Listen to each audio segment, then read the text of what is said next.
Hello, everyone, and welcome to the Omega Metroid podcast from OmegaMetroid.com. My name is Andy Spiteri, joined by my two pals, Dakota Lasky, Doom Crossing. Gentlemen, how are we doing this weekend? Wait a second, it's Monday. Huh? What am I talking about? Is it? Yeah, I think so.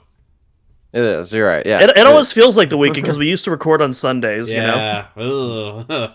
Whoops. Yeah. I feel like we switch back every, 6 or 7 months. Yeah. Sundays and Mondays, but, yeah, doing pretty good. I don't know about you, but it has been a rainy weekend. I think it's been raining here since Friday. It's been 4 days of nonstop rain. We had, a tropical storm, come in, so it's just been a really bleak weekend, and then the Jets lost again. So, living the dream. It's not raining here, but it's definitely fall. You remember how a couple months ago you were just like, dude, it's so hot here and you're recording in a hoodie and stuff like that. I think this might be the last day that I can record down here in a t-shirt, because my basement is 10 degrees cooler than the rest of the house, and it's freezing cold down here. But what's going on with you, Doom? Yeah, just been doing a lot more gaming than I usually get in.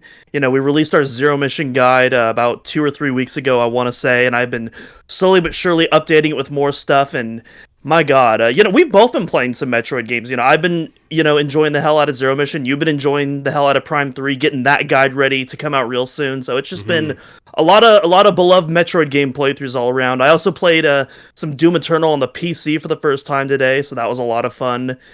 Getting that. Nice. I told you this actually, but I'm going to be playing some Doom 64 here in the next couple. Yeah, I'm excited to hear your thoughts on that. I really like Doom 64. That's going to be for an upcoming episode of Flashback 64, so check that out. And while we're plugging stuff, here's something. I recorded an episode, a podcast episode with my wife this morning for our virtual theater patron series called The Spiteri's Review. We did not 1, not 2, but 3 Studio Ghibli films. We did Spirited Away, Kiki's Delivery Service, and Nausicaa, which are all awesome. Spoiler, but they all are. And had a good time with that. That came out today. So hey, if you like if you want to hear some thoughts about me and I think my wife is underrated funny, actually. When she starts when the red light comes on and she gets a little bit comfortable, she's pretty good. She's pretty funny. So we had a good time with that. And it was fun.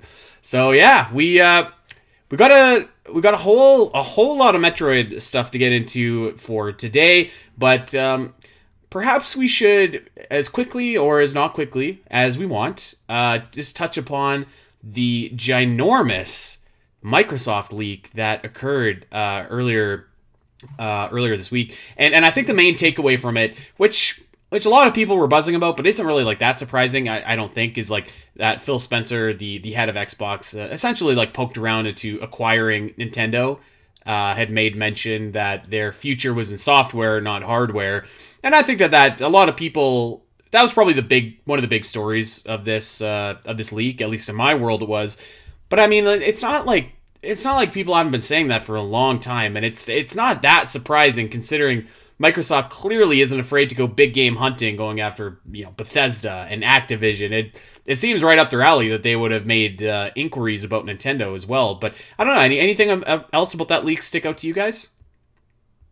I think that was one of the least interesting aspects of the leak for me personally. I think there was just a lot more. Because the thing with the Nintendo leak, I feel like a lot of people are blowing it out of proportion. A lot of people are like, oh my god, Microsoft is trying to acquire Nintendo. That's not really what the contents of the email is. It's more kind of a wish list, kind of a pie in the sky scenario. Because Phil, he specifically mentions that that would be a career moment, and yeah, that would be a career moment for anyone if they could buy Nintendo. That would be something that you would be memorialized in the company's history for the rest of eternity, if you could do something like that. But it's not. But he specifically talks about in the email how it's not a realistic scenario, and this is actually written before the Bethesda acquisition, and it's really interesting because they actually mention Bethesda and WB, I believe, Warner Brothers games, and how in that email those were realistic possibilities, and now here we are in the future, and one of those did coming to fruition. So. But yeah, I just think there's a lot more interesting stuff. There was I think Bethesda's lineup for the next 3 years was completely leaked. There's a Fallout 3 remaster, an Oblivion remaster, which a lot of people are hyped up. New Doom game, which I'm really pumped for. stuff like that. Elder Scrolls 6 in 2024, definitely not happening now. But again, this was a prior prior release schedule. And then stuff also in like hardware specs for like, upcoming future hardware, like in a new Xbox revision as well as a future console down the line. That to me was like the more interesting aspects of the leak. But the Nintendo thing, it was just kind of like it's just an interesting thing to kind of see like where the company's mentality is at. Mm-hmm. Yeah, anything stick out to you, Dak? I more or less agree with Doom. I think the only other thing that I'm not sure if you had mentioned was just how it was mentioned that Microsoft like might get out of the hardware console race if like what was it, like they weren't either, if they didn't get like Game enough Pass. like, Something about Game Pass if it wasn't profitable by like either wasn't profitable or something or like that. they didn't have enough people playing on console specifically or something like that, like they would get out of the hardware race. Which I feel like that would just be crazy to kind of think about Microsoft not making Xboxes or some kind of hardware. But on the other hand, like I get it where like I don't have a need personally to get an Xbox because I just get all my games on PC. So there hasn't been like, I feel like Xbox and Microsoft for a while has kind of had the weakest like exclusivity kind of claim of like, you really need our platform. Yeah. Sony's done a good job of like getting a lot of really strong first party like exclusives established that don't come to PC, soon. So like, even though that's kind of frustrating to me as a PC gamer, like it does give me incentive. Like, well, if I were gonna get a console, I mean, I'd probably get a PlayStation because I can get all the other stuff easily that comes to Xbox on PC. So it would still be kind of crazy, but yeah, I don't know, just that kind of potential future for Microsoft where they're not making hardware, they're just making games that go right to other consoles via Game Pass and right to PC and all that, and that's how they make their money, and that's it. Who knows? Just kind of a little bit of a wild not speculation, because I guess it was being talked about by Microsoft itself, but it's just something crazy to think about that I didn't think would really be something that could possibly happening in the near future. Yeah, and I have two thoughts on that. My first thought was when I read that, I kind of inferred from that comment it was more so positioned as like a how do I put almost like an empty threat, like you better buy our Game Pass or else like we're leaving the console business. That was just my interpretation, just because I just couldn't fathom them leaving the console business, just because it seems so wild to think about. But like there's probably some merit to that, and my other thought would just be like, man, what a shame that would be. And this is someone that, I was one of those like 12-year-old kids that's just like, Xbox sucks, like, Microsoft, pfft. And I was a Nintendo guy, and to a lesser extent a PlayStation guy.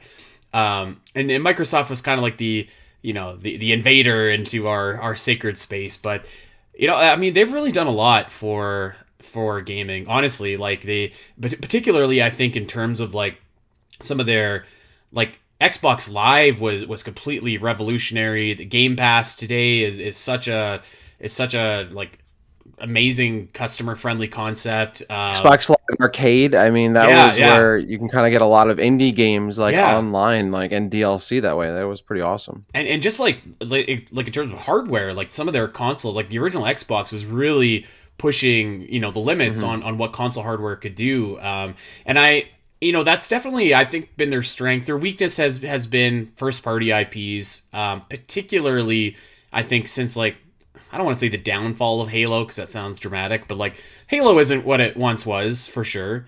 And I don't think that they ever really replaced that, which is unfortunate. And for whatever reason, I feel like the rest of their IPs just never really took off to the same level. Like, Gears of War is still, like, all right. Fable never really took off. Like, the Rare acquisition didn't really work. Gears was there for a time during the 360 era, but it never like recaptured that since in the Xbox One era. I think that's why they did a lot of those acquisitions, because now their biggest IPs are like Minecraft and Bethesda games and Activision games. So it's not like they kind of replace, like that's what they've replaced Halo and Gears of War and Fable and Forza. Or I mean, Forza's still pretty big. But Forza's pretty big, yeah. But it's like not Forza. Quite the...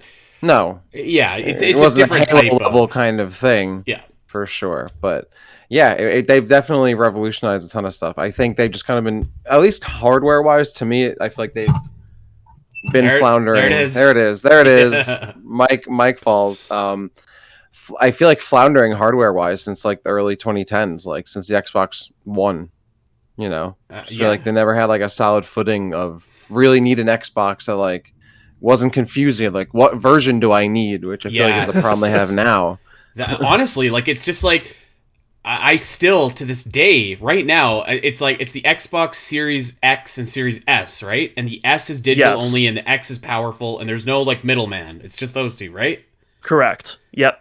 So like yeah, I feel like there's been a little bit of confusion basically ever since like the Xbox One, and then there was like the Xbox One X, and like it was like, oh my goodness gracious, like I can't even remember, like it was Project Scorpio, was that the Xbox One X?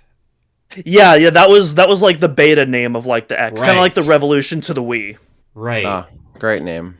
Yeah, well, I would have just released it as like Xbox Scorpio. That sounds cool to me. Like, but yeah, it's definitely confusing. Like knowing, like which it almost seems like you don't know which is like the current one, which is the last gen Xbox. It's almost, it's not like Wii U levels of bad marketing, but it's confusing. I think just like the Xbox Series X and S, like it's just not a great like name. It just doesn't really roll off the tongue. Sucks. And, It doesn't, and it doesn't sound cool either. It's like Series X. Like it doesn't, like there's nothing about that name that's like, oh, that sounds badass. It's not like, or it doesn't sound badass. It doesn't get the point across. It's like, it's not like Unicorn Overlord, which is a great name. Wow, that would be a system seller right there. The Xbox Triangle Strategy. Xbox Overlord, I would buy that. That sounds like a system you need to have, or else you're about to be conquered. So yeah, that would be really really too bad if Xbox and Microsoft ended up leaving the console business, especially because, like, you know, to what we were saying, it's like, well, okay, maybe they stick around and just develop software, but like, what software from them are you really dying to have? Like, I'm sure someone would keep making Halo. I'm sure someone would keep making Gears of War and Forza. But it's a little bit thin after that, right? Like, I guess Ori, that'd be one that I would personally love, but it's not like that's moving systems. So yeah, weird to think about. So, yeah. I hope they don't leave. Like, obviously, like, I want more exclusives, but also, like, I'm looking at my Series X right now, and, like, to me, that thing is the absolute gold standard when it comes to console backwards compatibility. Like, that thing is, like, leaps and bounds above, you know, the PS5 and the Switch and whatnot. And, you know, I hope, you know, much like Xbox Live was, like, a huge influence on the console landscape, I would hope that it has, obviously it's not going to have anywhere near that level of influence, but I would hope that kind of influences the consoles moving forward in terms of digital preservation. Yeah, and like also Microsoft was just like, okay, we're going to update all of these old games so that they run faster and smoother too, like, which I feel like is also something that, you know, again, like hardware side, they're very progressive and very just on top of that side. So hopefully that doesn't happen. But all right, enough about Microsoft. We asked you, the listener, to provide us with some Metroid questions. Of course, we're in a gray, murky territory where we think Metroid Prime 4 is probably coming out on the Switch 2 at this point, but we don't think we're seeing it before we see the Switch 2. So when are we going to see it? What might we get for the Switch before that time comes? We're in a little bit of a holding pattern, but still a really good scenario or situation for Metroid fans. I think there's lots of stuff on the horizon, so I guess let's just get to it. We asked you guys for questions. You supplied. So I'm excited. And Dak, you put all this list together. So yes, here's the keys, baby. Yeah. There you go. Yes. So we asked some Metroid questions. We have some Metroid answers. I went to Twitter and to Discord to get these questions.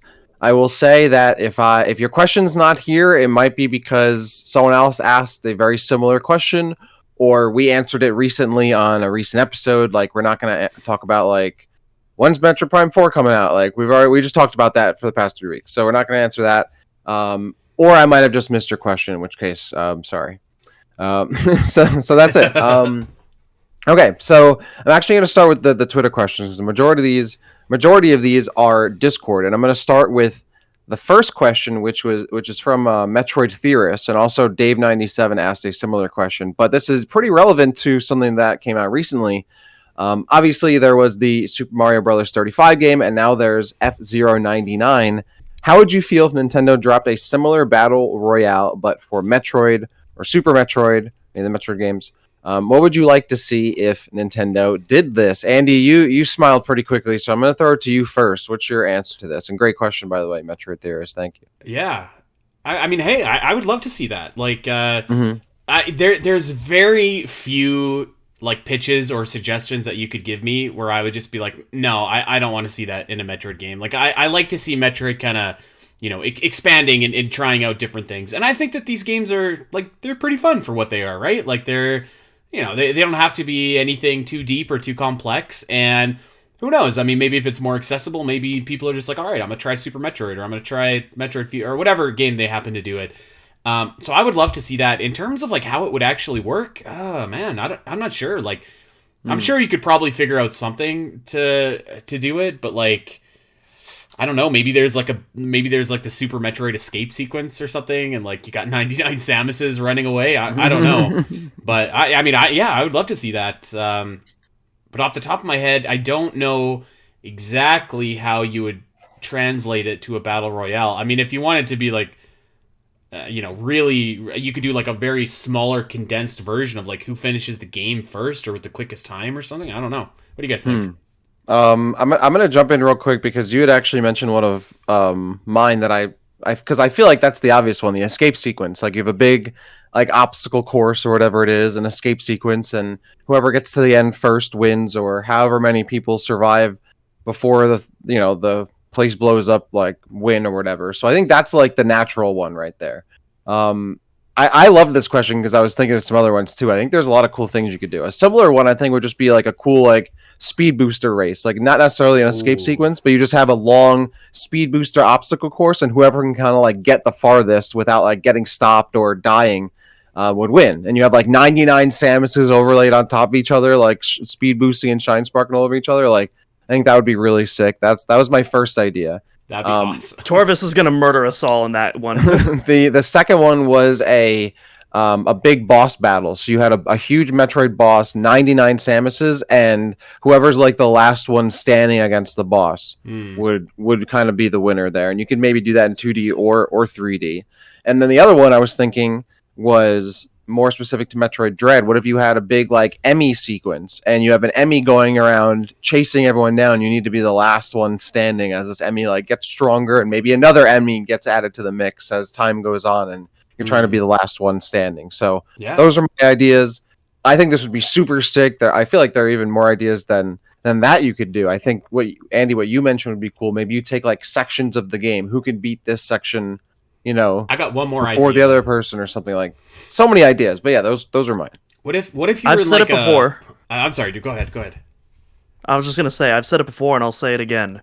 Metroid Prime Pinball 99, baby. 99 pinballs going across the board, shooting items at each pinball board. Get the highest score, last person standing. That is how you bring Metroid Prime Pinball back, baby. It's the sauce, I'm telling you. Pinball actually wouldn't It's be never a bad happening. idea. I mean, 99 pinballs would have to be implemented, but maybe you could have 99 players all playing at the same time, and like you have to hit Not point 99 pinballs on one board. Not 9. That'd be I'm too much. I'm saying that. I'm saying separate things. First, maybe in Metroid Pinball 99, there's a special reward where you get 99 balls on the board and you're just racking it up. But also, I think the gameplay would be like, you had like 99 players and like you have to hit like certain score thresholds to stay in the game, or you get knocked out or something like that. That's another one, right? That's five ideas here. And do you have another one? I have another one. I wouldn't be dying to see Pinball 99. I have to say, I'm sorry, but I do think that it would still make a great mobile game if Nintendo ever goes back into that arena. Like, I mean, that's something made for just a couple minutes on your phone. But what if you were in like a small, let's just say that you were in Torian and it's interconnected and you can move around or whatever. It almost looks like a Smash Bros stage, like that really ginormous Kirby stage, you know what I'm talking about? But it's like Torian. Yeah. And like maybe you got like Metroids that just keep spawning. And so like it's like, well, whoever can last the longest, but B, whoever has like the most Metroid kills at the end too. I think that could be kind of cool because like if you go for it and you try and fight Metroids to get like the higher score, but then like you're taking more damage or more health if you're getting swarmed by Metroids. That could be kind of cool. Maybe maybe if they really want to go balls out, they could have like an alpha or a gamma or whatever spawn. That could be cool. Yeah, I don't think you can go more balls out than Prime Pinball. I feel like we've just brainstormed. I guess you got me there. I feel like we've just brainstormed 6 pretty solid to decent ideas for a Metroid 99. So I don't know. There's a lot of things they could do. It's honestly not like just to kind of try to figure out how the battle royale format could work for any franchise. It's kind of fun. Yeah, totally. All right, let's do the other one from Twitter, Kim Kurland. All right, this is I'm gonna ask this a 2-parter because I want to get 2 answers from the both of you. Which Metroid boss would you most likely beat in a fight? Now, there was an extension to this to this question of you get a power suit with all the same upgrades Samus has when she fights them, but you have your current skills. But I also want to know if you think you can beat any of them without Samus's power suit or any of her abilities. So first I want to know which one you could beat with Samus's abilities and power suit, and the second one is any of them you can be just right here and now. Like if they just broke into your room while we were recording the show, who could you take on? Doom, I'm gonna throw it to you first. I think I could take on NES Kraid, maybe. I don't know. With the suit? No way. With the suit? He's hard. Here's the thing. Here's the thing. If he was a biter, like I'd be out. If he had the crocodile maneuvers, I'd be out. But he's a bit slow. We're not talking a 2D plane. We're talking a 3D plane now. I think I could do some NGS moves. Maybe get him in a headlock from behind. I think I could do that. I think you're underestimating Big Daddy Kraid. He's a tough. We're not talking Big Daddy Kraid. We're talking Mini Me Kraid from NES Troid. Big difference. Even so, he's got gumption. You know who I could take? In Metroid Fusion, you go in and there's that scientist that's like barely clinging to life, and you breathe on him and he die. I could beat that guy, and then I think I could probably take on the Core X that comes out after. I think I could do that with your bare hands without Samus's suit. No, I mean I've got a few. I've got a few peripherals in my office. I could throw. You could use the Master Sword behind you. Exactly. Yes, actually, exactly. I was looking at my Skyward Sword Wiimote, but the Master Sword would do just fine. I think I could do that. Okay, I'm gonna say without her suit or any of her abilities, I think I could take on Notori from Fusion, because it's a big plant. Like as long as I don't fall into the vines and get all like strangled or whatever, I should be okay. And with Samus's suit, I'm gonna say Flagra from Prime because I feel like I could handle that. Like it could. Yeah. How hard could it really be? Like you could the stationary bosses. I think are definitely doable. Yeah, I agree. All right. Great question. Yeah. All right. Moving on. Okay, this is from Kevin the Syriakis, one of our 2 or 3 or 4 Syriakis named people in the Discord server. Do you think a Metroid game could work if it had multiple paths or hidden exits or secret endings? Not different stories per se, but something like Wario Land 2 in a sense, having everything connected to a coherent plot. I don't know if y'all played Wario Land 2. From what I remember from that game, there were a bunch of levels in the game that had different like secret endings. Different endings, and that would change the actual ending of the game at the end. So that's how I'm assuming how it would work. I mean, Wario Land was also like a level-based game, though, from what I remember, and Metroid's not. So I feel like the only way you could really pull that off is if like the actual ending of the game was different. Like you get different endings, like maybe based on how the end boss battle goes, or maybe just or I guess you just tie it to like your completion rate. Yeah. And have a different maybe half level at the end or different ending depending on that. I guess it's doable. I mean, it's kind of what Metroid does already. I don't know if I would want a ton of content locked behind. Like the great thing about Metroid endings is that you get something cool for getting 100% whatever it is, but you're not locked out of playing part of the game. Yeah. Because you didn't complete a certain part of it or get to a secret ending. So on one hand, it might be doable. On the other hand, it's I wouldn't want to like miss something and then like, oh, I don't get to do this secret mission at the end or get this like actual different level entirely. But then again, I guess it wouldn't be the worst thing because it's really not that far from what Metroid already does. I mean, that's Totally that's see kind it of my working. thought. Yeah. Because like Hunters kind of did it to an extent where you have like kind of the incomplete ending and then you got Mm-hmm. the fully complete ending when you get to Goria 2. But then there's Mhm. also like I'm thinking of Metro, not to be confused with Metroid. It's got almost all the same verbs and vowels. Metro Yeah. 2033. Yeah, Yeah. 2033 Last Light. I haven't played Exodus yet, but like both of those games have like two endings for all of them. I assume Exodus also has Mhm. multiple endings as well. And basically they just have it so that one of the endings is a canon ending and one of the endings is non-canon, but you still get the option of picking the two endings. I could totally see Metroid doing something Yeah. like that.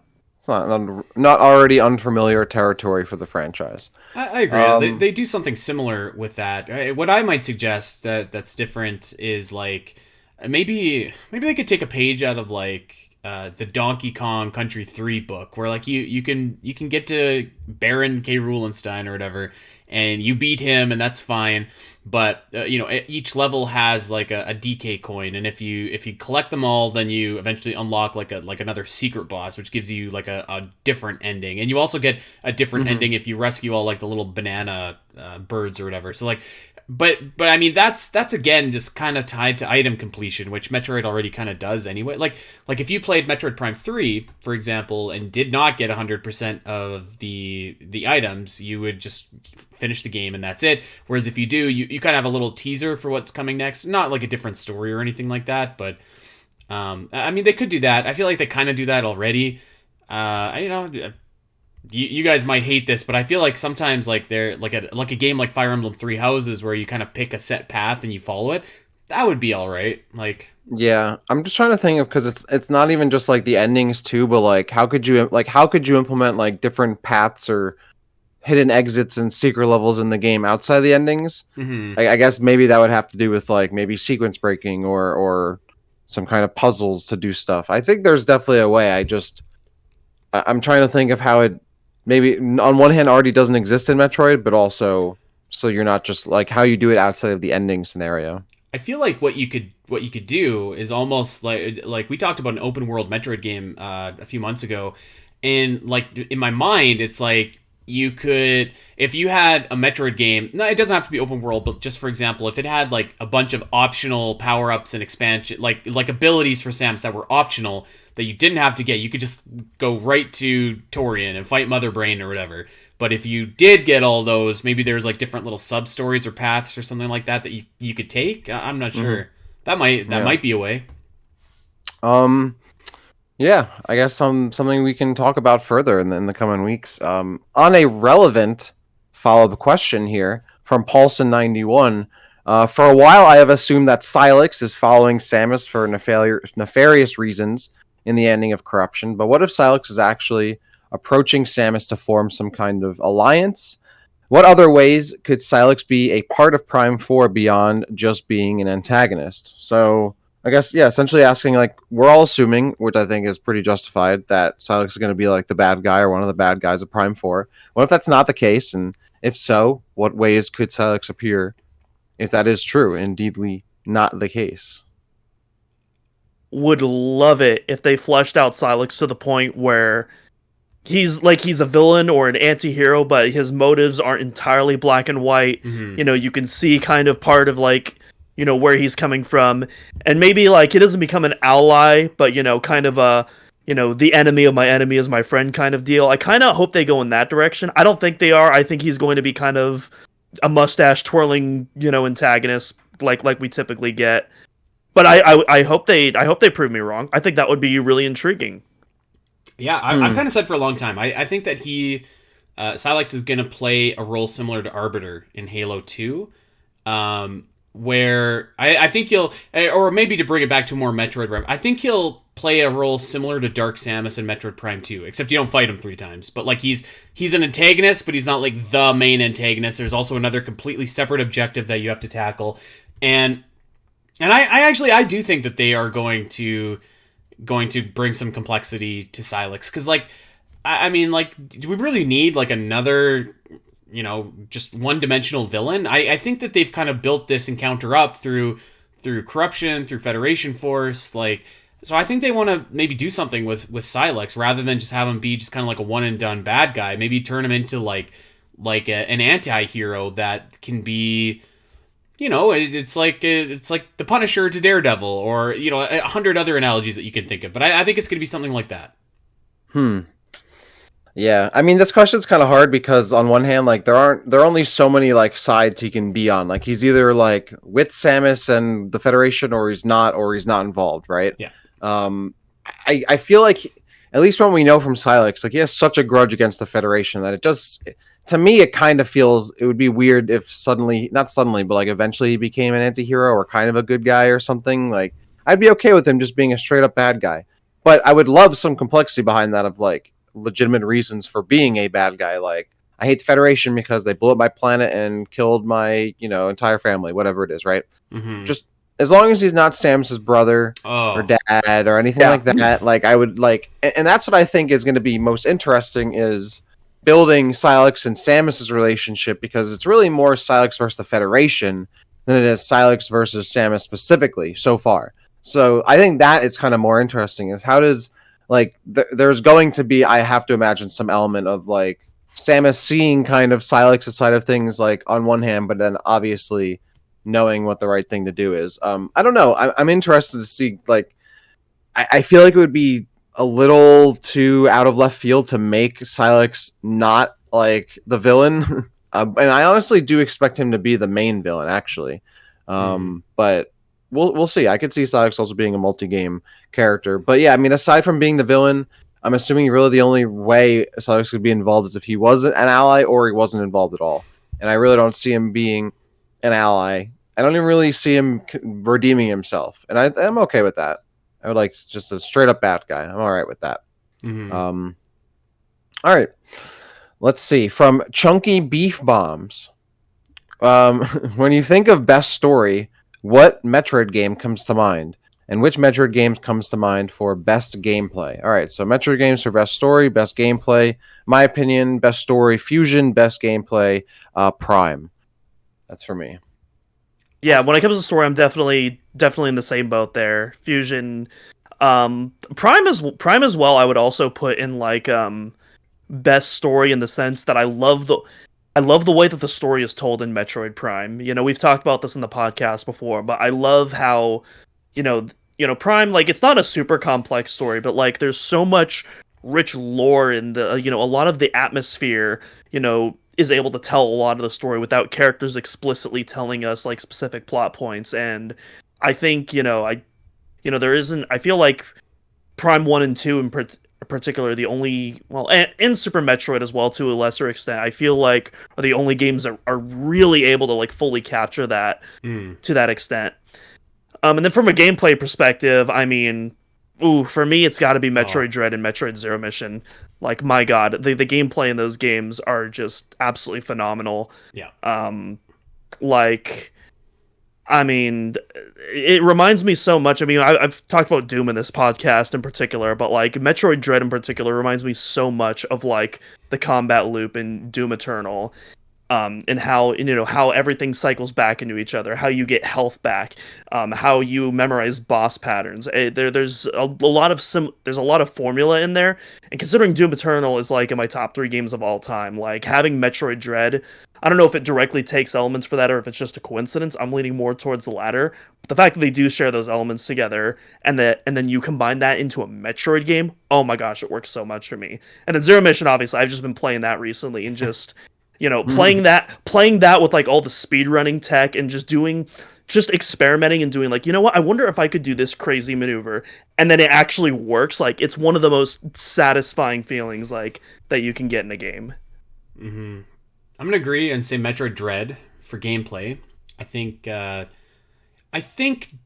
generally speaking, I probably prefer 2D just by a smidgen to 3D Metroid games, and that doesn't mean that I prefer like I love Metroid Prime 1, 2, and 3 more than many 2D games, but just if I had to build a Metroid game, it would be 2D probably. Yeah. In terms of story, like I don't think I could say Metroid Fusion because I really like that story, but there are elements about it that I don't particularly care for. And I think like Metroid Prime, Super Metroid, and Metroid 2 all have like really great moments, but they're not like great. It's not like a great cohesive story from start to finish. So I'm gonna say Metroid Prime 3, Corruption, actually, because I think that this game tells like an awesome story. There are characters that you care about when you're fighting. You have 3 boss battles against characters that you are legitimately like sad to have to put down.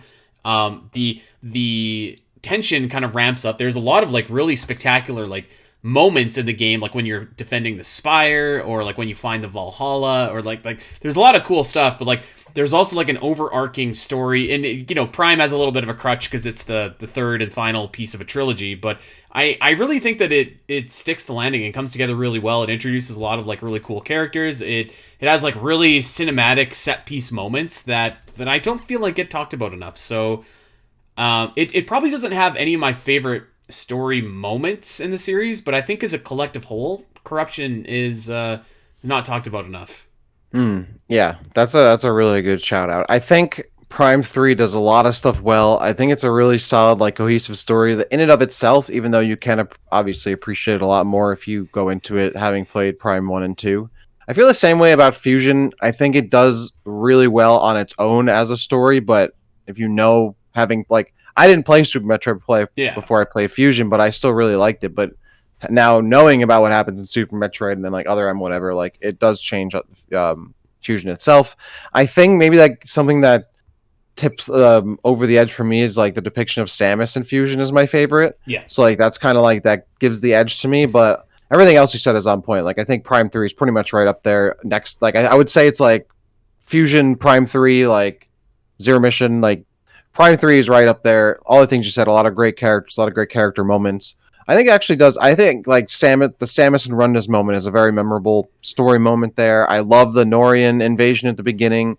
Like there's a lot of really awesome story beats, and it tells a really awesome and, like you said, cohesive story that really wraps up the trilogy in a really strong, fashionable way. So yeah, also really good argument there. I think I would honestly, the more you've been talking about Corruption lately, I'm like, I gotta jump back in. Like I'm really digging it's it. an underrated game. Yes. I think personally, it's the most underrated Metroid game. I think I would agree with you. Honestly, Yeah. I really think I would. I've got another answer though. The Other M Spiteri cut, which you can read at OmegaMetroid.com right now. That would be a great game, a great story. By God. I've not read that yet. It's actually I haven't read it, but I've seen the episode. It's actually not bad. I'm not gonna lie. It's not bad. I would definitely recommend checking it out. Okay, well I was working with what Other M gives you. Okay, so I mean, it is significantly better than it. No, for real. It's pretty good. I would definitely recommend checking it out. Thank you for that, Doom. I appreciate you. All right. I'll take it. I'll take a look eventually. I'll give it. Eventually. It'll be some nice weekend reading for me. All right, next up. Great question there. Thank you. Solitary Hyena. This is a question I don't think we really talked about, pulled ourselves on in a little while. In regards to 2D Metroid, which one would you prefer to be released first? Metroid 6, Fusion Remake, or Super Remake? I feel like it's been a little while since we've talked about this. Is there any changed opinions here? I'm still on Metroid. I'm still on Metroid 6. Like again, I love Fusion, love Super. I think both games could benefit from remakes in some ways, but I'm always going to prefer new Metroid content 100% of the time. I want to see what happens after Dread. I want some more 2D Metroid, so I would prefer Metroid 6. Yep. Andy, what about you? 100%. Okay.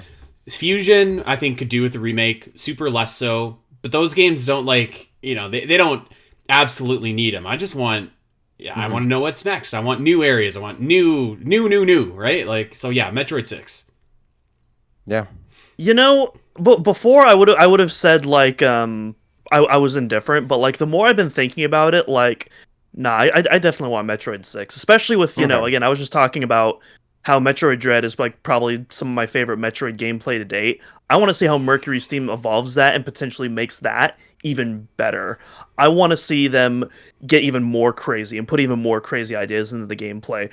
Do we get even crazier boss battles? Do we get even more traditional Metroid elements into the gameplay? Because I know, as much as I love Dread, I think one of the criticisms of that from a gameplay perspective was some people think that, it's maybe a little too hand-holdy at points, or that, it blocks your access too much. I want to see if Mercury's Steam listens to those critiques and maybe finds a way to still accommodate new players while giving veterans, that more taking off the training wheels approach for the veterans. I want to see how they adapt that. And yeah, I mean, in general, like, at the end of the day, like, Metroid is Metroid. Give me Metroid and I'm going to be happy, but if I have to pick, Metroid 6 is definitely the one that I am most interested in. Yeah, all right, totally. Well said. All right, we got a question from Big Griff. Yeah, coming in hot here. So we all wanted Metroid 6, but let's just say we didn't say that. If there is a Super Metroid or a Metroid Fusion remake, what is the one song that you would like to see, most want to see, or like to see remastered? Like, one song you'd like to see remastered the most from either a Metroid Fusion remake or a Super Metroid remake. Doom, I'm going to throw it to you first. I know what you're going to say. Oh yeah, I've talked about it on the podcast before. Theme of Samus Aran Galactic Warrior, the song that comes up when you revisit Crateria. Like, how has this not appeared in a game since Super Metroid? Like, that is wild to me.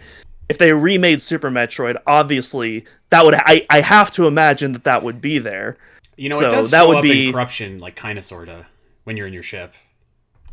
Well, no, you're thinking. So you're thinking of the theme of Samus, the Super Metroid. That da da da da da da da da da da. You're thinking of that. I think. No. The song that plays when you're in your ship is like the dun dun dun dun dun. So it's got the first couple chords of that song. It's not like, it doesn't have the dun dun dun dun dun dun dun, but it's like the same like beat that plays in your ship. And that's as close as we've got.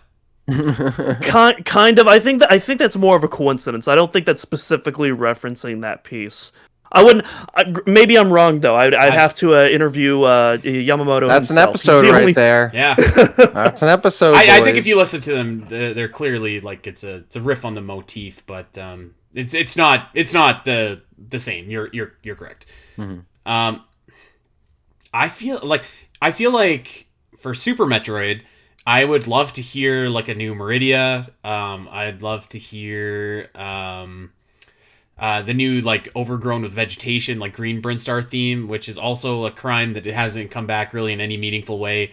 But like, I feel like those songs are like there's so many remixes and stuff out there on like YouTube and stuff like that like, I'm not like absolutely dying for them, but I would be really excited to hear like new music for Fusion, and in particular like, I can't actually like pick out one song because I feel like all of them could use a little TLC, just because they were trapped on the Game Boy Advance. But like, there's really, really good music there. It's just it doesn't always come through the way that it was meant to because of what it's on. So I would be excited to see like what Fusion soundtrack could look like with like the tools to help it.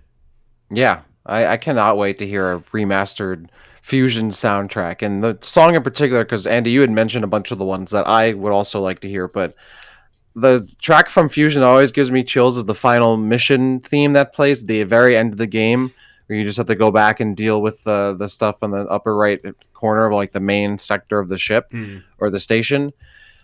I love that theme, so I was like the dun dun dun dun dun boo, like it's so good, and I want to hear that like with a nice full remaster. That'll just like, I know I'll get the same chills again, so that's what I'm most looking forward to.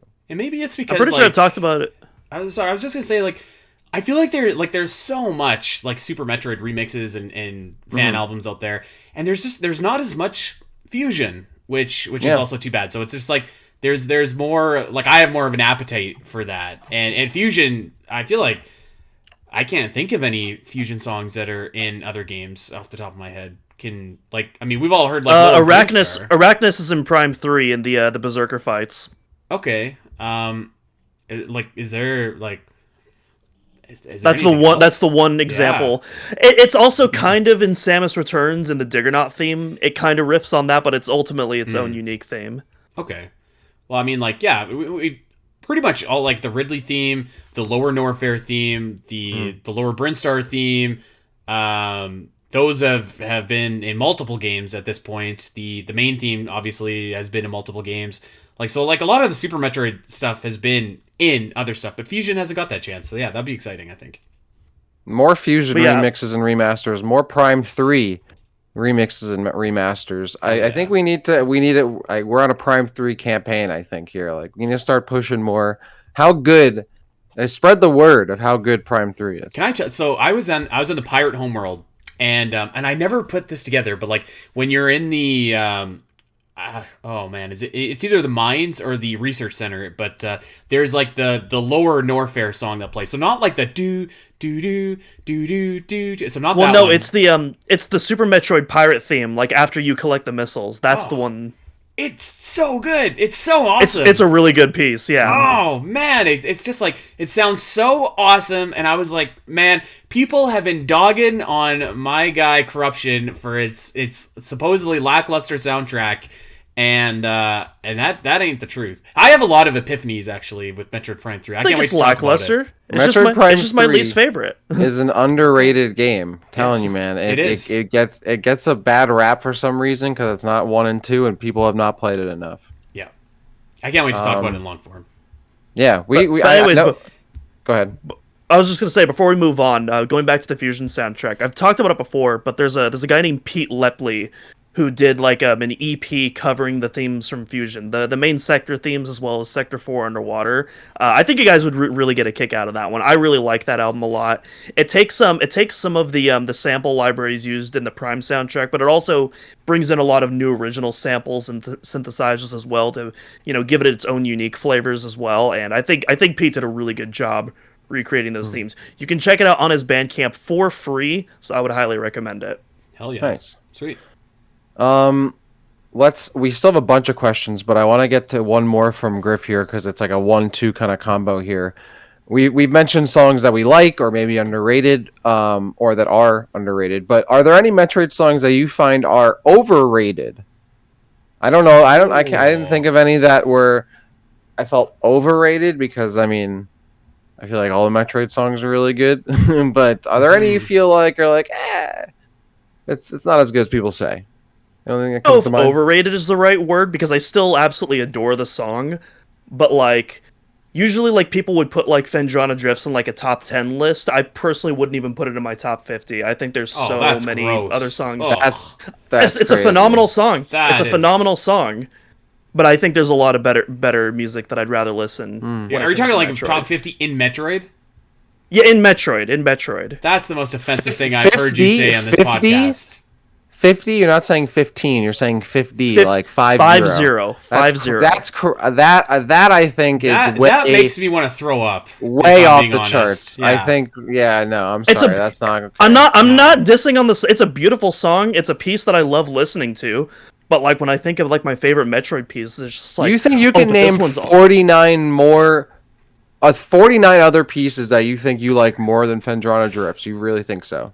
Not right now off the top of my head, but I can put a list together for sure. Absolutely. I want you to do that. I gotta see it. I gotta know. That's gonna be fun. I gotta know what 49 other songs you think are better than Phendrana Drifts. I can't wait to see Temple Grounds ambience on there. Like, yeah. Well, you know what? We're giving you a hard time. That's your opinion. You are certainly entitled to it. It's a great song. It's a great song. I'm not here to say it's a bad. It's a 5 out of 5. It's wonderful. It's okay to have a wrong opinion. Metroid also has a ton of 5 out of 5 songs as well throughout the series. That's very true. Except for Dread. Okay, let's move on to our man, Harky Man. So I'm also going to give him. I want to shout out and. Oh, you have it under. You have a song that you think is overrated? I don't. Okay. It's not overrated because I can't actually think of any that are overrated. But in fact, this is my favorite song in the entire series. However, this song is so overexposed that it is outrageous, and that is Lower Brinstar, Red Brinstar, which is one of my favorite pieces of video game music ever. But this needs a break. It needs a break. It was in Dread. It was in Samus Returns. It was in Echoes. It was in Super Metroid. I love it. I love it. I love it. I think it's a top like 5 like video game song for me, but it needs a break. That's the closest that I could think of to like Overrated right now. I agree. Yeah. I think now that you yoinked us back to the conversation real quick, I will say that the Ravenbeak theme from Dread is overrated because I think people think it's pretty good, and I don't agree. I do not agree. Like I like it people think it's outside of good? the context in the game. I feel like when people mention the track, that it's like one of the examples that people give of like tracks in the OST that are not bad. Yeah, okay, that's fair. Yeah. So Yeah, I like it outside of the game. I don't think it works inside the game at all. That's my opinion. Okay. I have the opposite opinion. I think if you listen to it outside the game, it like there's no way you could sit there and listen to it. Like there's no I can't fathom being in the headspace to listen to that theme or much else Dread music outside of the game. In the game, I think it works as a boss battle theme, but on a Metroid boss battle theme. I listen to Dairon's theme all the time.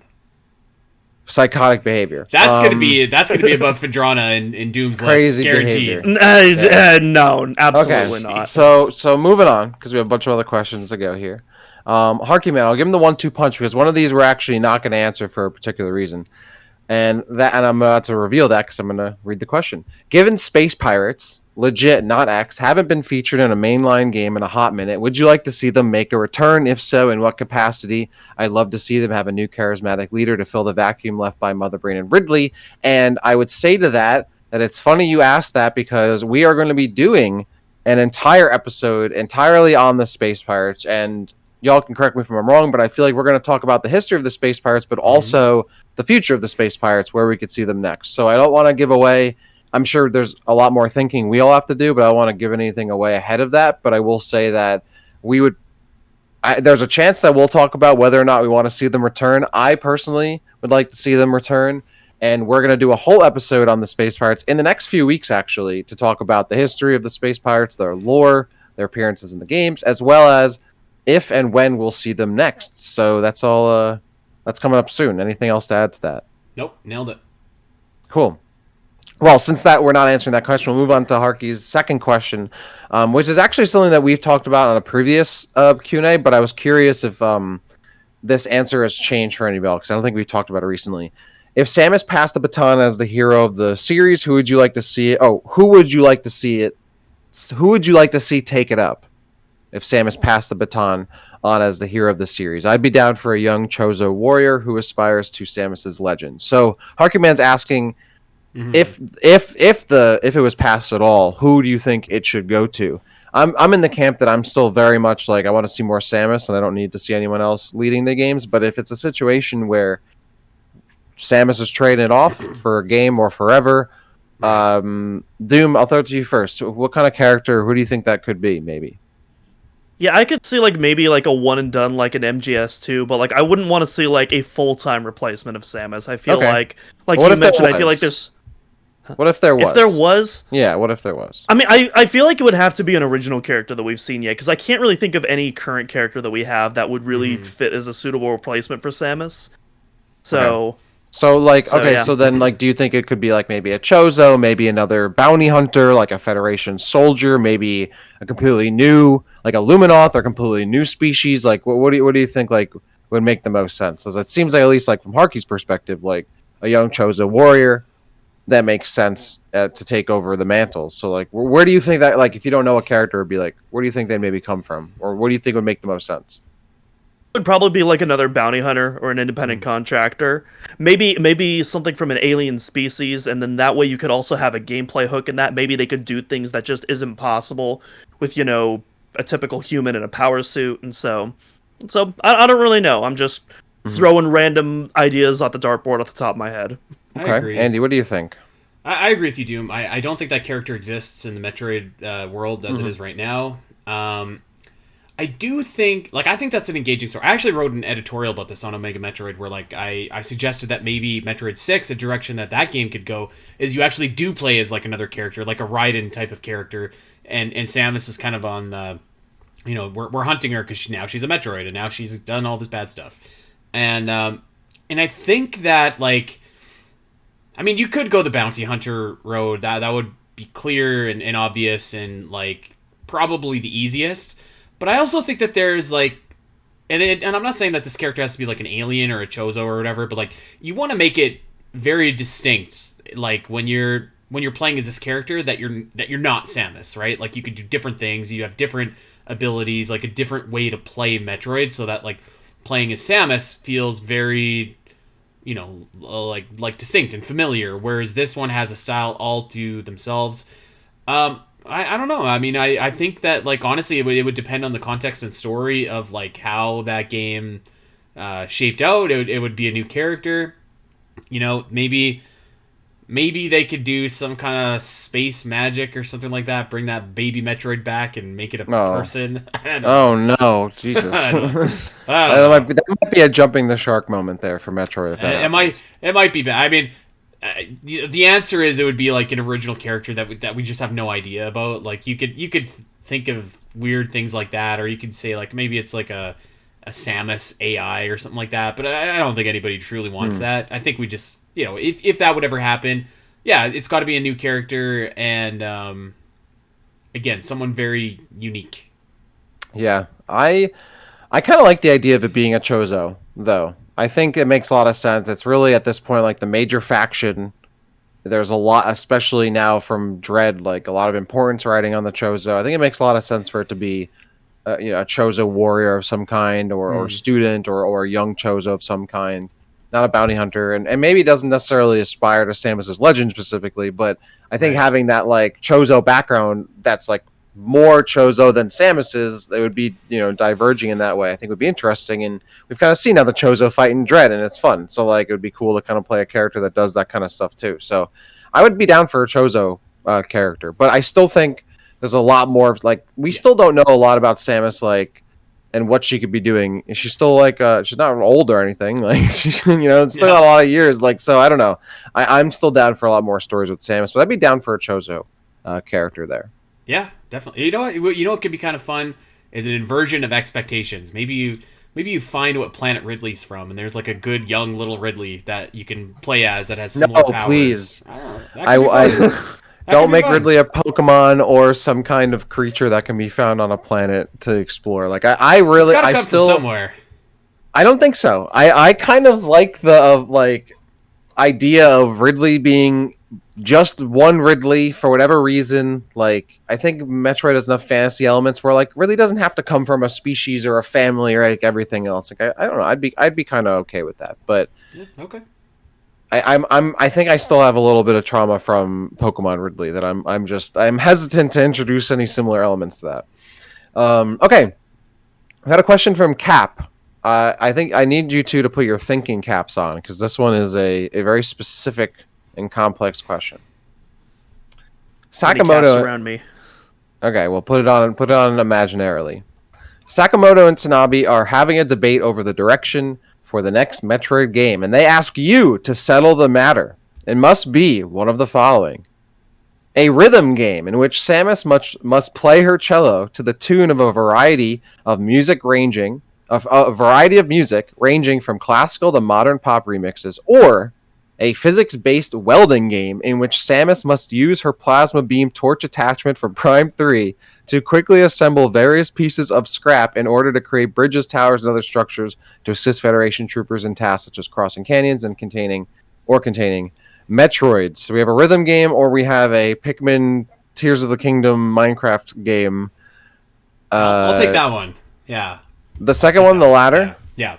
Which, by the way... Yeah, I was about to say, I don't know about you, but, like, to me, the obvious choice is the welding game. Honestly, none of those options, the Minecraft or Tears of the Kingdom, that's not what came to my mind. When I saw that, I was like, man, this is like Metroid Power Washing Simulator. Like, that just sounds so relaxing to me. Yes. Like, I would love to play Power Beam Simulator? I'm I'm gonna assume that none of you guys have played Cadence of Hyrule, but don't actually sleep on rhythm games. It was really fun. That's what I was thinking of. I was like, I was thinking of Cadence Hyrule, exactly.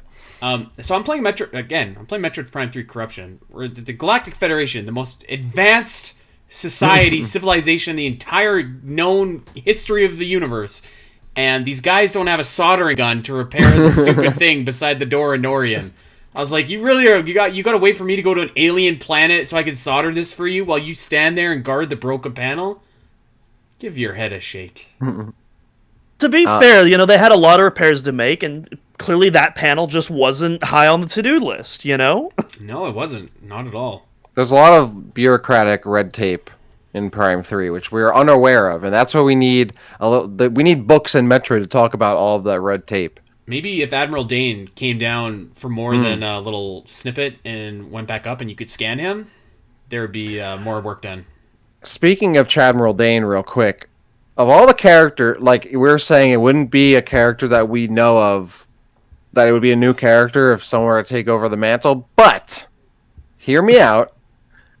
I would be down for a game where you play as Admiral Dane. Oh.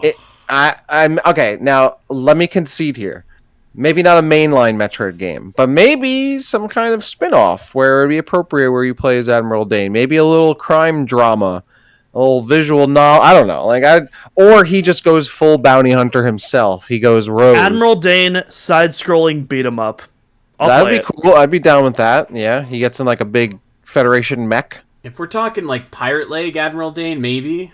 I'm not really. I don't No, know. that's I'm not dumb. down to play. I think he would make a great villain. How do you think he actually. got his pirate leg? How do you think he got his peg leg? That's the game we need. We need the Admiral Dane origin story, and we got to see his leg get chopped in half. Yeah, imagine if Dane came back as a villain in Prime 4. No. Though. That would be cool. No, that would be we can't. good. No, Dane is too pure. He's too pure. You guys want too many heel turns and face turns in Metroid. Hold on. Hey, you guys, why are you letting me into this? I don't like this idea. Because you both wanted Sylux to switch sides earlier. No. This is what's going to happen with Dane. Okay, he doesn't want to fight Samus, but he has to because he's a proud officer of the Galactic Federation. So he's only a heel by default. He's kind of like the Undertaker when Vince ordered him to fight Shane in Hell in a Cell. He doesn't want to do it. He just has to. I don't know why the Undertaker had to do that actually, but that's besides the point. That could be cool. That'd be way better than a beat him up with Dane. Dane's like the one guy that Samus can actually trust on the inside. Exactly. Dane yeah, never. I would not want to Dane would ruin. never. There's so many other characters that are not trustworthy. We can make villains. Like, don't ruin. But that's how you get there. That's when Dane is finally just like, I'm not doing the Galactic Federation's bidding because they're wrong, and I'm with Samus. Now that's a great moment. Here's what I think. You can make Miles from Federation Force the villain. There you go. I know we're we're going way off topic because now we're not even talking about who would be the main character. It would be who the villain is. But what if they brought Anthony back and Anthony was the bad guy, but it was more of like a Terra theme from like Teen Titans, where he joins the bad side. Like he doesn't really have a choice, and he is reluctantly on the bad team, and then he has to redeem himself later and help the good guys in the end. I don't know. That could be kind of. There's a little bit of thing going on between Samus and Anthony. That could be kind of emotionally appealing. I don't know. That could be interesting. I like Anthony, but unfortunately, he actually didn't make it in the Spiteri cut of Other M. No, don't spoil that. I'm sorry. He's like really good parts of that game. I know, and that's why, we don't need to kill off everybody. Okay. Game Worm hops in here with their only question of the Q&A sesh. What Metroid creature would you like to have as a pet? Metroid. Okay. Right? Doom. Come up with a more creative answer than that. Honestly, I feel like the Metroid Prime versions of the Zoomers, honestly, they're like pretty chill creatures. I feel like, I feel like you said Zoomers, and I was like, oh wait, there are things that you call Zoomers. Yeah. Yeah, like a Zoomer or a Gamer or something like that. Probably the Zoomer, because they're the ones that don't have like the spikes that come out and surprise you. Y'all are leaving the easy answer on the table here. I'll give you 10 more seconds before I say it. I feel like you're going to say a Decora, because you could just ride it to work. That would be cool, actually. No, but close. Not close at all, actually. Doom. That was going to be my guess. I'm going to say a Stone Toad. Stone Toad from Metroid Prime. I guess they're pretty big, though. That's an obvious answer. Cool. I think that's the obvious answer. It's one of the few things in Metroid that's not going to outwardly kill you, for one thing. So I don't know. That's as long as you don't get close enough, and I don't know, man. My cat walks by that thing, and it's just like, well, no more cat. That's what you got the Stone Toad for. You don't need any other pets. You have the Stone Toad. Okay. Papa Rick jumps in. Do you believe that other Metroidvania games have surpassed what Metroid or Castlevania can do in the genre? Do you think Metroid and Castlevania have more to offer? I think on the first question, I would say yes. I feel like it's been a while that like Metroid and Castlevania specifically have been like the top games in the genre, especially over the 2010s. We've had a lot of examples of indie games come around that have really pushed the formula farther than Metroid, I think, specifically have. I mean, Hollow Knight, Ori, a lot of indie darlings that have come out that have done that. So I would say yes. I mean, we even have like that Prince of Persia game that we were just talking about last week. That like that's doing stuff that's like pushing against the giving Metroid competition in a lot of ways, like comparing it to Dread that just came out too. So I think it's been a while where Metroid and Castlevania have kind of been the top dogs in the genre. But I do think that they both have more to offer for sure. But I think it's been a while, especially Metroid. Maybe Dread has brought it back into the fold, but like there was a time where like Metroid was not the best Metroidvania for 2D games. So I don't know. I think it's been a while. That's a really interesting. For me personally, the answer is so. For me personally, at least when it comes to Metroid, the answer is no. It's my favorite series of all time. That being said, I think what you were saying though, Dak, I think I agree in terms of like its relevance in the space. I think up until Dread, absolutely, like that genre was definitely like. You know, I mean, even today, like Hollow Knight, like I mean, there are some crazy people out there that actually think Hollow Knight is better than Super Metroid, which is factually incorrect. But you know, there's a lot of people that do believe that, and I think that's a testament, you know, to how impactful these games are. You know, Andy and I, we talked about Ori about a year ago on the podcast. We both absolutely love that game. I still need to play Will of the Wisps though. I'm really excited to do that one of these days. And you know, there's been a ton of other Metroidvanias in the space as well. You know, most recently we got Jedi Survivor that just came out, a sequel to Fallen Order as well. And so. Yeah, I mean, even think of the games we've done on Inspired by Metroid, like Guacamelee, Axiom Verge. Like those are games that, like, Arkham Asylum are like those are games that I think in some examples are better than 2D Metroid games. So you know, AM2R is not an official like that's another like that's not. I mean, it is a Metroid game. It's not an official Metroid game. So like there are definitely a lot of examples where I feel like their Metroid has been surpassed in some here's the thing. Here's the thing about Castlevania and Metroid is like the question to me kind of infers like which series is driving innovation and new ideas and like refining good ideas in the Metroidvania genre. And up until like 2007, Castlevania and Metroid were the top dogs, like undisputably. Now, the thing is that like after that, they stopped making 2D Metroids and they stopped making 2D Castlevanias that were Metroidvanias. So like they didn't have the chance to keep on like improving and refining. And so you got games like Hollow Knight and like Ori, and those games are undoubtedly incredible, excellent masterpieces. I would even say for Ori, and Hollow Knight isn't too far behind. But, you know, you kind of look at what those games did, and, like, a lot of what makes them really special, I think, to me, it isn't, like, pushing the Metroidvania, like, boundaries or introducing a lot of new ideas, but just, like, they did what traditional Metroidvanias do really well. Like, there's incredible soundtracks, incredible visuals, incredible gameplay, incredible, like, and then when you have Metroid Dread come out, and, like, I think, like, immediately almost it's just like, holy smokes, if this isn't the best Metroidvania I've ever played in terms of like gameplay and like movement and like I don't know what is. So like I think you could probably make the argument that certainly Castlevania's fallen off. Like it's been surpassed because Konami's a mess and they don't know,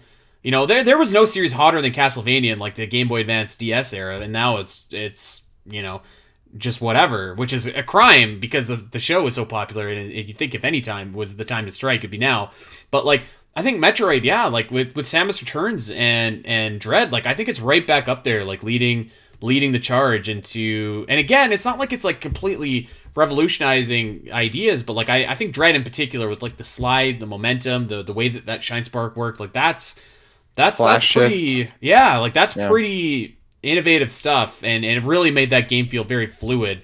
So yeah, I think like Hollow Knight and Ori are definitely like a cut above the other Metroidvanias that have come out recently, and that's not a knock against any other Metroidvanias like Guacamelee. I think that game's great, but like those games did bring some new gameplay elements that you could certainly make that argument, but I don't know. I think I still feel like Metroid is King of the Mountain until it's definitively not, you know? Yeah, I think you make a good point. It was kind of like until Dread, yes, other games kind of surpassed a little bit, and then Dread came out, and that was like showing Metroid had more to offer, and that's what it was. Yeah. And I'll be honest, I don't really keep up with Castlevania, so I can't speak to that. But I never really played Castlevania to begin with, so I think you'd like it, Dak. I think you'd really enjoy it. I'm sure I would. Yeah.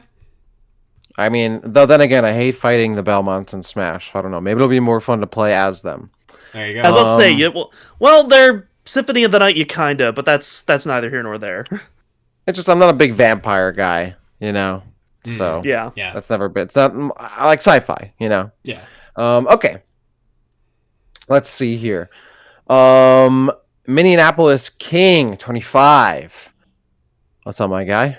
What kind of new suit abilities do you think the series should adopt in both 2D or 3D? All right, that's a pretty broad question, asking us for some ideas for new suit abilities in 2D and 3D Metroid. I don't know. I'd have to think about that a little more. That could be, I think, its a whole episode. I've got one thing off the top of my head that I think would be okay. cool. But this would only really work. Oh, maybe it would work in 3D, actually. You kind of saw it with Breath of the Wild, but like I feel like a suit that could rotate gravity or your environment around you to like change the actual structure of a room, that would be pretty cool. Like a literal gravity suit that you could like twist the room, or like an interactive suit that could change like the actual structure of a room. Similar to like how like the Divine Beast moved in Breath of the Wild. They could, rotate, backflip, whatever. That could be cool. I think like with suits, it's so dependent on the setting of the game that it's a little bit hard to say. I mean, beyond just like throwing stuff out like, oh, like, I want to be able to swim in acid or hike up Everest or whatever. Like, I don't know. Doom, you got anything? So one of the ideas that I've talked about, and I'm not sure if this would really be like a suit upgrade, but like I've talked about how much I've wanted to see anti-gravity in like the Metroid universe, and Metroid Prime. As much as I love that game, I still find it weird that you go onto the pirate ship, and on the outside the gravity is just like perfectly normal, like there's no changes in that at all. Meanwhile, just above you have these asteroids that are still not feeling the effects of the gravity. Maybe it's very specific gravity wells on that specific surface. I don't know, but I always think that like that's just there's so much gameplay opportunity to utilize anti-gravity. But kind of another specific suitability that I had in mind maybe was maybe like an energy transfer suit. So like you take energy from like almost kind of like Metroid Prime 2, but a little more in depth than just a cutscene where you take energy and then you carry it over across to another world, and then you use that energy to do puzzles and do all sorts of things. Maybe it could also work like the Phazon gun at the end of Prime, where you take that and then you use it as a weapon in like a specific place. So I don't know. I feel like there's a lot of different possibilities you could do that with. Maybe it's different types of energies that do different kind of things, but yeah. I don't have a specific idea other than I always thought it'd be really cool if you could have like a suitability where if you shot something at a long distance and you hit the target, you could teleport to the target that you hit. That'd be cool. Yeah. So like you shoot something from super far, you confirm it, you hit a button, and it just like warps you. That would be kind of cool. It's kind of like the snowball in ARAM if you ever played League of Legends. The only other thing... That's a Zelda power-up in one of the games, but I can't remember which one, but that would be awesome, actually. Yeah. Something that I always thought would be like a natural progression that never happened in Metroid, especially after Fusion, was I always thought it'd be really cool if Samus could like get different suit upgrades based on like weapons based on absorbing enemies in the environment around her, kind of like a Kirby copy ability almost. Whoa. And I that'd be cool if there was maybe a suit where like you could absorb an enemy and like get like a buff to a certain like immunity or defense, or get a special attack or something. Like I think that'd be kind of cool as like an evolution of the series. Like all of a sudden you have so many different suit options and weapon options because you're able to absorb this thing and that thing and suck it up and get its special ability and turn Samus into a Kirby. Maybe not as crazy as that, but it'd be kind of cool to maybe mix and match like absorbing different things and seeing what those combos would come up with. I don't know. Dude, I really think you would like Castlevania Aria of Sorrow. I think you're describing that game. And you know what? Like, the Metroid suit, like that, there's a lot of untapped potential there. Like that's. Oh, I was so disappointed when they didn't keep that at the end of Dread. Like, please bring that back. I want more of the Metroid suit. It's gotta come back. Yeah. Gotta. So. Speaking of the Dread suit and Dread in general, I have a few more questions left here. From Luke B. What's your opinion on the story of Metroid Dread without connecting it to the other game's story? So I feel like we've answered this quite a bit on the show. But I guess real quick, maybe just a quick like summary of what we feel about it. Like not connecting it to like, let's say this is the first time you played Dread. Like, or I'm sorry, the first time you played Metroid. Like Dread was like your first Metroid game, like on its own, standing alone. Does Dread still have a pretty decent story? I think so. Yeah. I think it's fine. It's okay. It's got, again, the one element I'm really not a fan of, again, is, the whole Thoha mocking Gene. I think that's I don't see what's so hard to understand but that aside, about that. No, I understand it. It's dumb. It's dumb. Yeah, exactly. But that aside, it's fine. I think it's one of those things where, like, when you have a game like Fusion or Prime 3, and you get a really good taste of like a good story in Metroid that like isn't just there to service the gameplay. You kind of want more of it. That's why I always loved Fusion, because like it felt like the story existed beyond just servicing the gameplay. Which, let's be honest, for a lot of Metroid games, that's pretty much what the story is there for. Super Metroid, the original Metroid, Metroid Prime, like it's there to service the gameplay. And Fusion, they kind of changed that, and in Prime 3 they did as well. And I think in Dread they did that a little bit, but for the most part, Dread's story feels like it's mostly in service to the gameplay. Like, it never really feels like it's trying to go beyond that. I think really my biggest gripes, beside the Gene thing and other things I mentioned, is that it's very, like, exposition dumpy. Like, I wish the information was kind of spread out a bit more evenly throughout the story, instead of having these three major beginning, conversation in the middle with Old Egg, and then at the end, and that's it. So, like, I kind of wish it was split up a little bit more. But yeah, I mean, it's not great, in my opinion, but it's not bad. It's serviceable, which it could be better. And I know it can be. It exists. Because it has been. Yeah, exactly. Man. For another one real quick from Paulson91. Could the melee counter from Dread or Samus Returns work in Prime 4? And if you think it could work, how would you implement it, and what changes or tweaks would you make? Andy, you're shaking your head. I don't know. Because I think it's a really simple solution. I'm sure it probably could work. I'd have to say, I can't picture how it might work in my head. What I think it would be more engaging actually to have like Doom style finishing moves where like you need an enemy and like they're stunned or whatever, and you just go in and start beating the hell out of them or whatever. Or you're probably not as graphic as Doom Eternal or whatever, but like that to me sounds a little bit more cool and like melee-esque. I don't know. I don't know how you would do a counter necessarily. Maybe I'm overthinking it, and it could literally be like a button press that you could do it, and it would activate that. But something about that seems like it should stick with 2D to me. Our minds are on the same plane right now, and I'm loving it. Because here's the thing. The counter, you could make the counter work, but when I think of like how you could make, kind of 3D melee takedowns work, I think of Doom Eternal, and more specifically, I think of the Metroid Other M finishing moves, and I feel like that is a way that you could translate kind of those. Great. And I feel like that's a way how you could translate that into a first-person perspective. And maybe you could that could even be an instance where you like pull the camera back and you go into third person, and maybe that's kind of how you make the Metroid version unique in and of itself. Because that way you can actually see Samus doing all the, her cool, jujitsu and wrestling moves and all that. Yeah. Well, I think we're addressing two different things though, because like we're talking about a melee counter and we're talking about finishing moves, where those are separate functions. Yeah, I think the finishing moves would be great. I want more of that. That's like one of the good things about the game is the finishing moves. What you just described, Doom, is how it's done in Destiny, right? You're in first person, you get the finisher cue, you hit it, and it brings you into third person. You get to see the cool animation, and then it brings you back to first. I'm assuming that's how they would do it. I think a melee counter would be really easy, because for Metroid Prime 4, I would like to think that there's going to be a very simple melee button that's like a general FPS melee where she just whacks something over the head with the arm cannon or whatever. And I could easily see, like, if an enemy's about to do a melee attack or whatever, it gets a little, like, notifier above their head, or it flashes, and if you hit the melee move, instead of doing the regular melee, it does, like, a special one that does, like, stagger and, like, stuns them back. And that you could do in first person.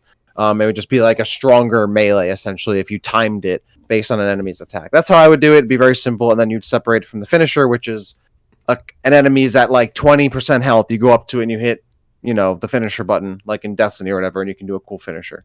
I think that's fine. I wouldn't want to see it switch to like third person just for a melee counter. No, for the melee counter, I think you keep it in first person. The finishers, you would move to third. Yep. I'm down with that. One thing, if it was that simple, I think it would be fine. One thing I think would be really cool for the melee, and I've had this idea ever since I was a little kid, and I saw the Zero Mission box art. You see that image of like Samus sweeping her arm cannon down with like the little power beam arc coming off of it, and I was always thinking like, wouldn't it be cool if you could like melee an enemy, but if you had like your charge beam active, that does like some sort of bonus effect or damage, extra damage. Depending on what beam you have selected, there's like a different effect that happens, depending on the melee, and then there's like different ways that you interact with enemies and bosses that are different than how you would usually use the beam. I'm not gonna lie, I would be down for them just to like literally copy the energy sword from Halo and just like from the beam. Do I have this game for you called Destiny? Because that's what happens in that game. If you have the different classes selected, you get different melee abilities depending on which one it is. I 100% agree. That would be so sick. You get a different melee attack essentially depending on which beam you have active, and you could charge it up by charging the beam as well. What if like you did a melee and had like your super missile charge or something, and it just does like a huge explosion when you hit someone? That could be a better version of beam combos. I feel like, yeah, they could actually do a lot of cool stuff with the melee system and change it up depending on what you have equipped when you do the melee, and like have timings and whatnot. Like, just getting me excited thinking about it. You could like maybe combine the grapple beam with that, with some of the more combat oriented stuff they did in Prime 3. Maybe pull an enemy closer to you and then melee them to get even more damage with like the way it bounces off. Yep, 100%. Yeah, I really do think I really hope they implement melees I think it's really cool that you could have the dynamic of like your long range and mid range like fire like weapons based combat, and then like just smacking stuff over the head with your arm cannon and like giving it a suplex and grappling beaming and stuff. Like I think that those two different like contrasting gameplay loops are working together would be really fun. So I hope they do that. I want them to pull out all the stops with Prime 4. Give me cool melees, give me cool weapons, give me cool finishers. Let me just beat the crap out of everything that's in front of me. That's what I want. So I hope we get that. I like that Prime 4 pitch. That's always been part of my Prime 4 pitch, is having a nice, in-depth, fun melee system for sure. Okay, some of these other questions I'm going to pick and choose here because I think we've either answered them already, right, or they are similar to what we've done before. So this is actually a new Supreme Man. I'm kind of curious, as I'm curious if y'all are interested in doing this. How do you guys feel about the idea of doing more fan story pitches for games? Whether it be rewrites like you did for other M or Dread, or something completely new. So obviously we did our Dread rewrites. Andy, you just did your other M rewrite. Hashtag release the Spiteri cut. Yes. Are we thinking of maybe doing other either rewrites of Metroid games or maybe original Metroid games or something like that? I don't know. Is there anything on the mind? I can see it doing like maybe in the future, like when new games come out, if we think that game deserves a rewrite. But I mean, I feel like at the time of right now, I feel like we've covered everything. We rewrote Other M, we rewrote Dread. We did an episode talking about Metroid 6 that we Federation Force too. Never say never. Like I think you're right. Like I don't know that a bunch of other games need it necessarily right now, and like we've done some story pitches for Metroid 6. Haven't really got. I mean, we've touched on it for Metroid Prime 4, but not really got there. I don't think that we're gonna like start to, present stories necessarily. Like, oh, I have this great idea for a story. Like, here it is. But I don't know. Never say never. Maybe we do. Maybe it's just something that's so engaging that it catches on. Yeah. No, I agree. I'd be down to do another like fan game pitch or something like that. That would be kind of fun. Yeah. A rewrite or something like that. Okay. Let's see. So, Harky Man asked about sword play in Metroid, kind of like Castlevania, Axiom Verge, and Hollow Knight. I feel like we kind of just talked about like melee combat. I don't personally think we want to see like a ton of melee combat outside of what we just described. Like, I don't think we want to see like a literal sword I would be fine with a beam sword, to be honest. I was about to say maybe one sword, because it's like Halo, like you get the energy sword, like that's dope. But maybe give it like the Metroid mace, like it's a mace with like and the mace head, it looks like a Metroid.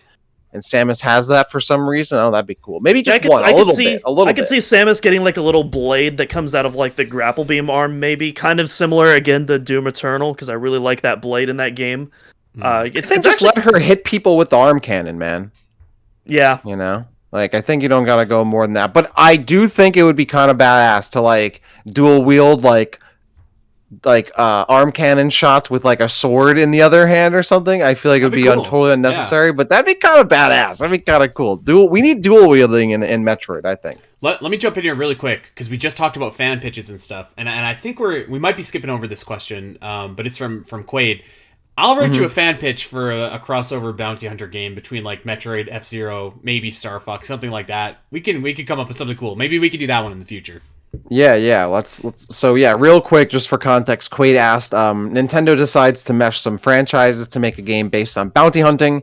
You obviously get Metroid and F-Zero and even Star Fox characters in it. What concepts could you see in this theoretical game? So yeah, maybe that's a pitch we do. I mean, we talked about this, how we wanted to see an F-Zero game where like you go race people in the day, punch people at night.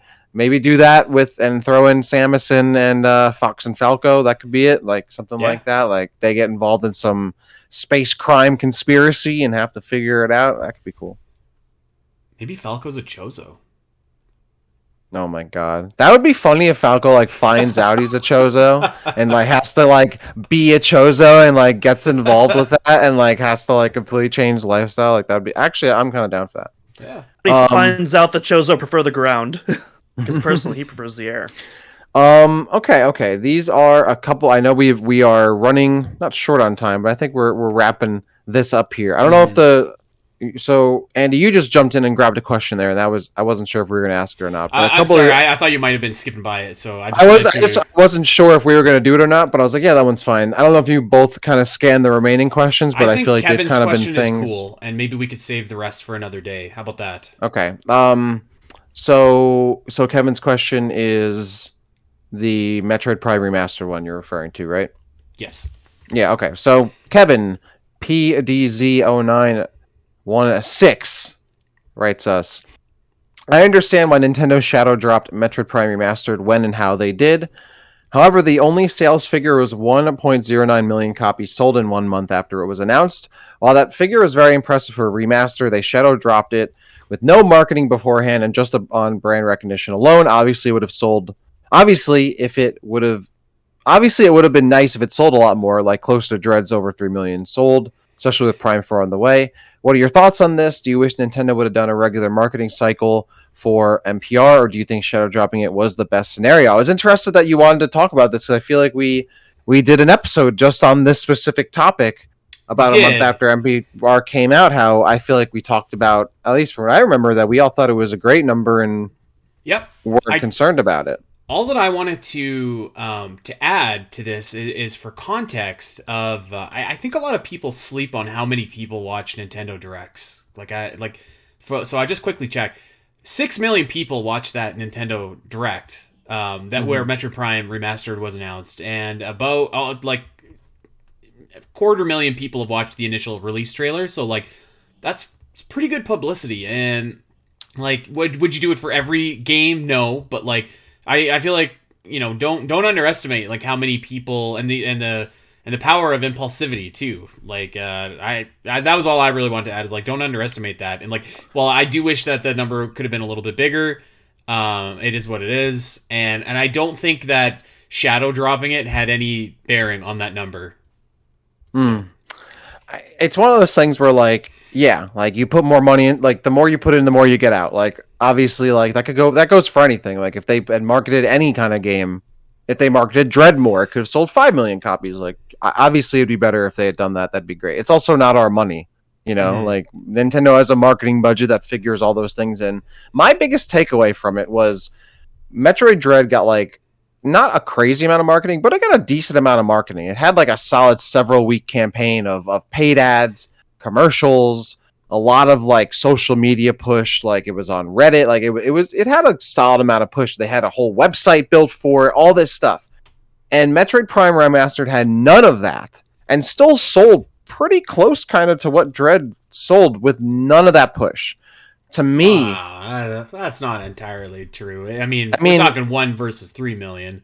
I mean, yeah, there's a 2 million gap, but it sold over 1 million copies without any of that. Yeah. I think that's pretty substantial. Okay, I'll give you maybe not close, but like it sold over 1 million copies without all that kind of stuff. To me, I think that's a huge win for Nintendo because it tells them that they can release a Metroid game without that fanfare and all that kind of stuff and still sell 1 million copies. I think that to me is just as big of a win as Metroid Dread getting all that push and selling 3 million copies. So yeah, maybe it wasn't close, but MPR did really good for what it was. And I think Metroid Prime Remastered probably would have had a quicker diminishing return on more marketing dollars spent than Dread would have because it was a remake, because it was like a smaller game in terms of like importance, like whatever. So I don't know if necessarily like just pumping money in would have gotten the same return as if you had pumped the same amount more into Dread. But I do think for what Metroid Prime, I said it then and I'll say it again, for Metroid Prime Remastered sold based on how they released it and the little amount of push they put into it, I think it's still pretty impressive. It sold over 1 million copies. That's not nothing, that's nothing to shake your nose at. So yeah, ideally it would have sold more, it would have gotten more marketing, but for what it got, I think it performed really well. Yeah, I'm kind of in agreement there. I think a large part of it is that as Metroid fans, we're like more in tune to like, the sales data and the articles and the hype surrounding it. And so when it doesn't quite meet those internalized expectations, it can feel like a huge blow. Like I remember specifically, like, right after the game came out, there was all these articles like, oh my god, Prime Remastered, it's like the second best-selling game in the UK for like a month straight. It was like the best-selling eShop title in the US, and we're like, oh man, this is gonna do gangbuster numbers. And then when the 1.909 comes out, it's like, oh, that's it. And in reality, for what it was, that's still a really good number, but like when you're reading all those stuff and when you're like, when you're in the trenches and when you're like reading all those articles and stuff, it can feel like something bigger is happening when in reality that's just not the case at all. You're overanalyzing, you're overanalyzing it basically. I think the hype blindness can be there too, because I remember a lot of that, and I thought the million number was great, but I remember being like, oh yeah, like it was on these charts and whatever, blah blah. It was at the top of the eShop. I'm like, yeah, but